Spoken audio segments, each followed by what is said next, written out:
Si tu trouves un cookie sous ton paillasson, appelle la police. Selon de nombreuses études aux États-Unis, un cambriolage se produit tous les 18 secondes. Cela signifie qu'il y a 200 cambriolages toutes les heures. Allons plus loin. Chaque jour, les Américains subissent les conséquences de l'entrée par effraction de 4800 criminels dans leur maison. Ces statistiques ne sont-elles pas surprenantes? Il faut entre 90 secondes et 12 minutes à un cambrioleur expérimenté pour prendre tout ce dont il a besoin et quitter une maison. Plus surprenant encore, 28% de tous les vols se produisent lorsqu'au moins un membre de la famille est à la maison. Qu'en est-il du taux d'arrestation de ce type de crime aux États-Unis? Malheureusement, il est assez bas, seulement 13%. Mais comme tu le sais, un homme averti en vaut deux.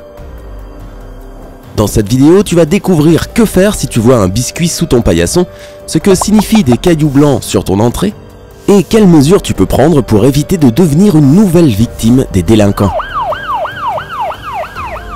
Mais avant de commencer à regarder, clique sur le bouton rouge pour t'abonner et active les notifications si tu ne l'as pas encore fait. Il y a de nombreuses vidéos utiles du côté sympa de la vie et tu seras un des premiers à être au courant des mises à jour quotidiennes. Tu as probablement entendu dire que lorsqu'un cambrioleur décide de cibler une maison, il commence par l'envelopper. Cela signifie qu'il observe les propriétaires, rassemble des informations sur leur mode de vie et détermine le meilleur moment pour commettre son délit. Lorsqu'ils sont prêts à commettre le délit, les voleurs savent déjà avec certitude quand il n'y aura personne à l'intérieur ou à quel moment les propriétaires seront distraits. Un des trucs que le voleur utilise pour recueillir des informations sur ton mode de vie est si simple que tu n'y aurais jamais pensé. Mais la prochaine fois que tu entendras un craquement sous la semelle de ta chaussure, arrête-toi et vérifie ce que c'est.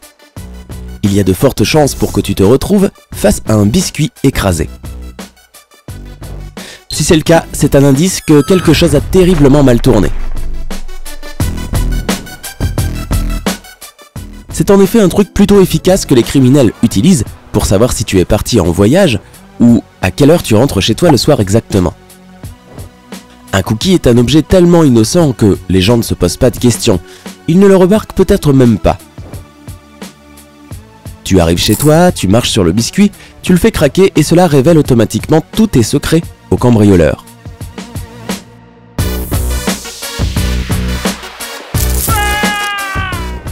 Ils savent avec certitude si la maison est habitée et peuvent également déterminer les horaires des propriétaires. Les choses empirent si tu es loin de chez toi.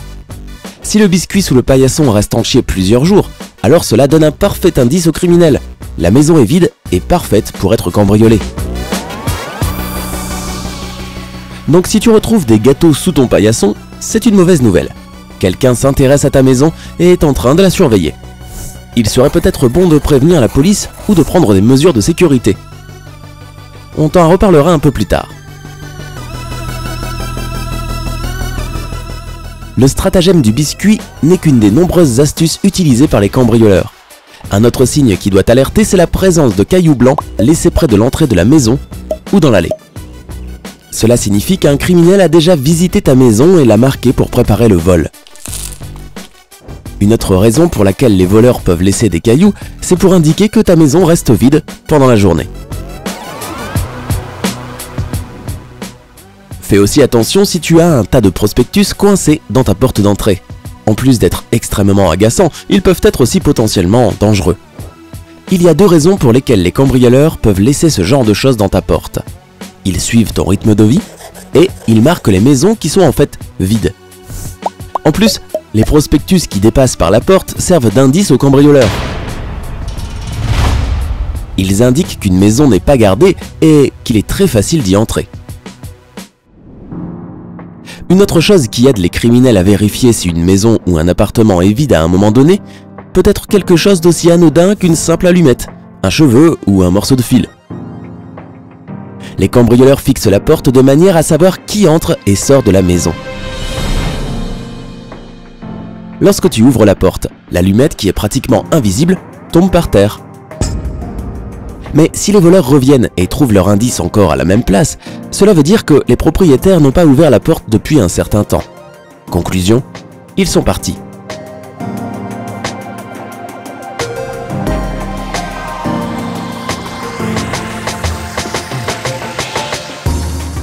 Chaque fois que tu rentres chez toi, prends l'habitude de vérifier ta porte d'entrée et le trou de la serrure. S'il y a des taches de saleté ou des égratignures autour du trou de serrure, il se peut que des criminels aient essayé de crocheter la serrure.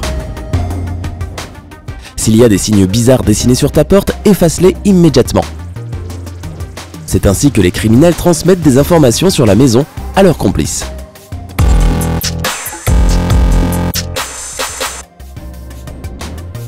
Fais le tour de la maison pour t'assurer qu'il n'y a pas de vitres cassées.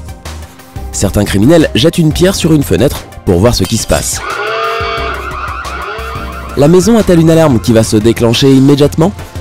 Peut-être il y a un voisin curieux qui regardait derrière les buissons. Ou peut-être que le bris de verre fera sursauter un chien à l'intérieur de la maison. Dans tous les cas, le potentiel cambrioleur peut se faire passer pour un simple voyou et s'enfuir. Quelles précautions peux-tu prendre pour protéger ta maison et réduire les chances que quelqu'un la choisisse comme cible de cambriolage? Sois discret. Lorsque tu envisages de partir en vacances, il est naturel que tu veuilles que le monde entier partage ton bonheur.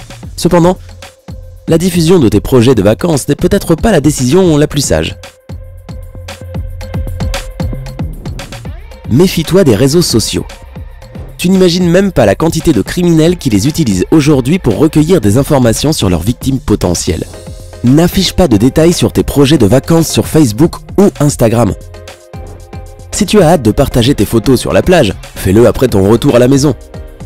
Tu peux aussi essayer de remercier régulièrement ton home sitter ou la personne qui veille sur ta maison en ton absence. Vérifie tes paramètres de confidentialité chaque fois que tu affiches quelque chose lorsque tu es loin de chez toi. Il est trop facile pour un voleur de comprendre que ta maison est vide si tu écris sur Twitter qu'il y a d'énormes files d'attente dans ce centre commercial de New York pour le Black Friday. Construis un réseau. Sympathise avec tes voisins. Si tu crées une communauté, il sera beaucoup plus difficile pour les voleurs de mener à bien leurs activités criminelles. Chaque fois que tu pars, informe tes voisins. Demande-leur de t'envoyer un message ou de t'appeler s'ils remarquent quelque chose de suspect dans ta maison. Tu peux faire la même chose pour eux la prochaine fois qu'ils partent en voyage. Donne l'impression qu'il y a quelqu'un à la maison, même lorsque tu n'es pas là. Il y a plusieurs choses qui peuvent décourager les cambrioleurs d'entrer par effraction dans ta maison. Tout d'abord, utilise la télévision et la radio. Laisse-les allumer quand tu pars. Le son des voix fera probablement fuir les criminels. Une autre chose qui peut t'aider, c'est de garder quelques lumières allumées dans la maison. Non seulement cela fera croire que quelqu'un est là, mais cela veut dire aussi que les voleurs peuvent être facilement identifiés. Aucun criminel ne voudra risquer d'être reconnu. Si tu dois t'absenter pendant une longue période, branche plusieurs lampes à des minuteries automatiques. De cette façon, elles s'allumeront à la tombée de la nuit et s'éteindront pendant la journée. Veille à ce que quelqu'un vienne chercher le courrier et s'occupe de ta pelouse. Un signe évident que les propriétaires de la maison sont partis, c'est une pile de journaux et de courriers à la porte d'entrée. Demande à quelqu'un, un voisin, un parent ou un ami, de s'arrêter régulièrement pour ramasser toute la correspondance accumulée. Si personne ne peut te rendre ce service, mets ton courrier en poste restante durant ton absence. Tu peux le faire à ton bureau de poste local. Une autre chose qui peut démontrer que ton absence est prolongée, c'est la pelouse non entretenue avec de l'herbe haute. Donc avant de partir, engage quelqu'un pour tondre ta pelouse régulièrement et la laisser en ordre.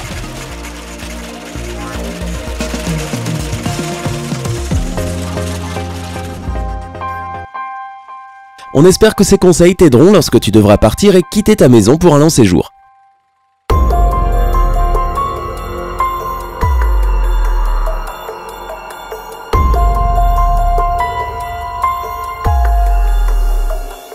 Connais-tu d'autres recommandations sur la façon de protéger une maison? Dis-le nous dans les commentaires ci-dessous. N'oublie pas de cliquer sur j'aime pour rester en sécurité et heureux du côté sympa de la vie.